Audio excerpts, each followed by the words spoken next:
ఇందులో ఎమ్మెల్యే జగన్మోహన్ రెడ్డి గారి ఫ్రస్ట్రేషన్ పీక్స్కి వెళ్ళిపోయింది. భారతీరెడ్డిపై బెంగళూరు ప్యాలెస్లో దాడి చేసినట్టుగా తెలుస్తూ ఉంది.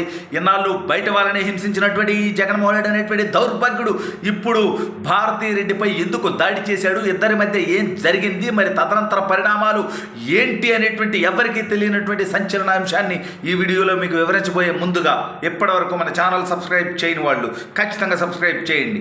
ఇక విషయానికి వస్తే జగన్మోహన్ రెడ్డి గారు సైకోగాడు అనేది, మెంటల్ వాడు అనేది, పిచ్చోడు అనేది, వాడు ఒక దుర్మార్గుడు, దౌర్భాగ్యుడు, 420 గాడు, హంతకుడు అనేది మీ అందరికీ తెలుసు. ఇది నేను కొత్తగా చెప్పక్కర్లా. అయితే ఇన్నాళ్ళు భార్యాభర్తలు ఇద్దరు కూడా ప్రకాష్ రాజు, సరిత, అర్జున్ సినిమాలో ఏ విధంగా ఉంటారో కలిసి కుట్రలు చేస్తారు, కలిసి మటలు చేస్తారు, డబ్బు సంపాదించుకోవడానికి ఎంత నీచానికైనా దిగజారుతారు, ఒకరినొకరు కాపాడుకోవడానికి ఎన్ని దౌర్భాగ్యమైనటువంటి పనులైనా చేస్తారనేది మనందరికీ తెలుసు. అయితే ఇప్పుడు ఇటీవల లండన్ పోవటం కోసం వీళ్ళిద్దరూ కూడా కోర్టు నుంచి పర్మిషన్ తీసుకోవడం జరిగింది. అంటే భారతీరెడ్డి గారికి పర్మిషన్ అక్కర్లేదు, కానీ జగన్మోహన్ రెడ్డి గారికి మాత్రం ఖచ్చితంగా పర్మిషన్ అవసరం.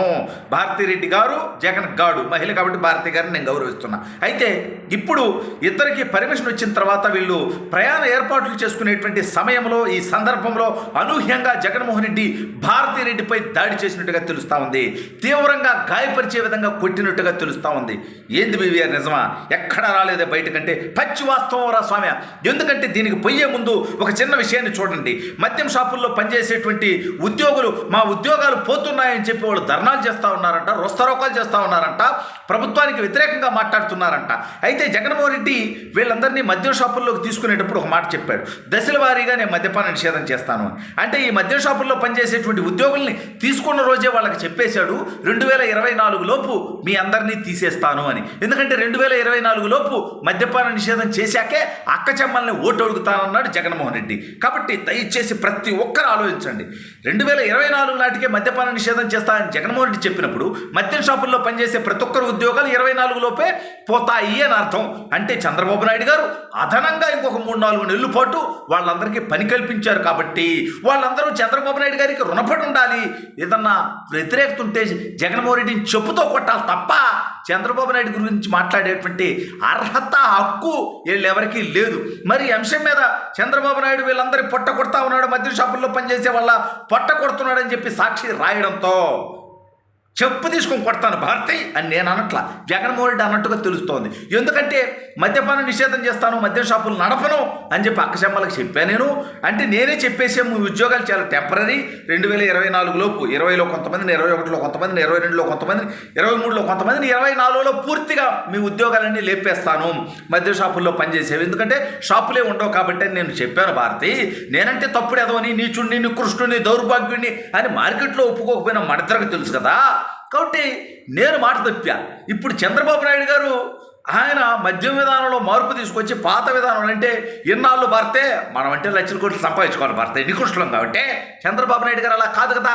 ప్రజల ఆరోగ్యం రీత్యా మనం తెచ్చినటువంటి డెకాయిట్ బ్రాండ్లను తీసేస్తున్నాడు భారతే, పైగా దాని మీద విచారణ చేస్తున్నాడు భారతే, పైగా మద్యం కుంభకోణంలో దొరికినటువంటి బెవరేజెస్ కార్పొరేషన్ ఎండి వాసుదేవరెడ్డిని కూడా పట్టుకున్నాడు భారతే, మన కులపోండే. కాబట్టి ఈ నేపథ్యంలో చాలా ఇబ్బందులు ఉంటాయి భారతే.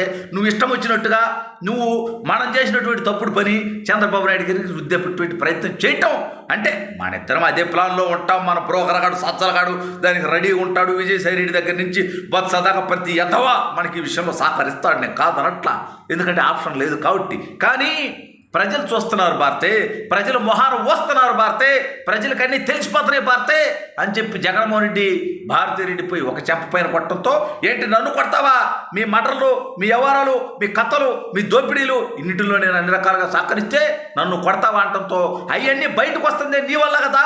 మా బాబాయిని ఏం చేసుకుంది ఇప్పుడు దేనికి? అవినాష్ రెడ్డి నువ్వు స్కెచ్ చేస్తే అందులో నేను కూడా ఇరుక్కుపోయి వాడిని కాపాడేటువంటి క్రమంలో అందరం బుక్ అయిపోయి ఉన్నాం ఇవాళ. అదేవిధంగా అనేక ఇప్పుడు సజ్జలైనటువంటి బ్రోకర్ గాని తీసుకొచ్చి నా పక్కన పెట్టి సలహాదారుడు అని చెప్పి వాడిచ్చిన సజ్జు సలహాలతో 11 సీట్లు వచ్చినాయి భారతి, ప్రతిపక్ష నేత హోదా కూడా రాకుండా. ఇటువంటి నేపథ్యాన్ని అంతటికి కారణం ఎవరు భారతి, నువ్వు కాదా అంటూ మరో చెంప మీద కూడా గట్టిగానే కొట్టినట్టుగా తెలుస్తూ ఉంది. కొట్టకపోతే ఇద్దరు కలిసి నిజం చెప్పాలా నేను అడుగుతున్నా. వైసీపీ వాళ్ళని ఒక్కొక్కడిని 39% వాడికి ఓట్లేశారు కదా, లేదా వైసీపీలో ఇంకా అంటగాగుతున్నటువంటి నాయకులను అడుగుతున్నా, మద్యపాన నిషేధం చేస్తానన్న జగన్మోహన్ రెడ్డి కాదా? మరి జగన్మోహన్ రెడ్డి మద్యపాన నిషేధం చేసినప్పుడు ఈ మద్యం షాపుల్లో పనిచేసే వాళ్ళ ఉద్యోగాలు ఉంటాయా? ఉంటాయనే కదా అర్థం. మరి వాళ్ళ ఎందుకు వాళ్ళంతా వాళ్ళకేదో అన్యాయం జరుగుతున్నట్టు సాక్షి పేపర్ ఎందుకు రాస్తే ఆ సాక్షి పేపర్ నడిపేటువంటి భారతిరెడ్డి సిగ్గు ఎక్కువ మానం మర్యాద వదిలేసి ఎందుకు ఈ రకమైనటువంటి పనులు చేస్తూ ఉంది అంటే నీచ పనులు చేస్తే కూడా మేము గౌరవించాలి భారతిరెడ్డి గారిని? తప్పు భారతిరెడ్డి గారు మీరు చేసేదే. మీ అబద్ధపు కోతలు ప్రజలకు తెలియకుండా లేవు. గొట్లవల్లేరు ఇంజనీరింగ్ కాలేజీలో ఏమీ లేకుండా నలుగురు మధ్య గొడవ ఉంటే దాన్ని ఒక పుకారు లేపి ముంబై హీరోయిన్ జత్వాని టాపిక్ని డైవర్ట్ చేయడం కోసం మీరు గొట్లవల్లేరులో 100 మంది ఆడబిడ్డలను భయభ్రాంతులకు గురి చేసినటువంటి ఘటన మా అందరికీ తెలుసు. సాక్షి యంత్రం వేసి ప్రచారం చేసిందో తెలుసు. అదేవిధంగా చంద్రబాబు నాయుడు గారు ఇల్లు మునిగిపోయింది, అమరావతి మునిగిపోయిందని విష ప్రచారాలు చేస్తా ఉన్నారు. దమ్ముంటే భారతి నీకు, ధైర్యం ఉంటే భారతి నీకు, రా అమరావతి మొత్తం తిప్పి చూపిస్తారు రా. పెట్రోల్ ఖర్చులు నావే, కారు మాత్రం మీది, ఎందుకంటే నా దగ్గర బుల్లెట్ ప్రూఫ్ కారు లేదు, అది లేదు, మీరు బయటకు రారు, ఎందుకంటే జనం పిచ్చి కుక్కను కొడతారనేటువంటి భయం. భారతిరెడ్డి గారు దయచేసి మహిళ కాబట్టి మిమ్మల్ని ఎక్కువ తక్కువ మేము మాట్లాడకూడదు, మా సంస్కారం కాదది. ఇటువంటి నీచమైనటువంటి విషప్రాంతాలు రాసి జగన్మోహన్ రెడ్డిని ఇంకా అధపాతాలానికి నువ్వే తొక్కుతున్నావు.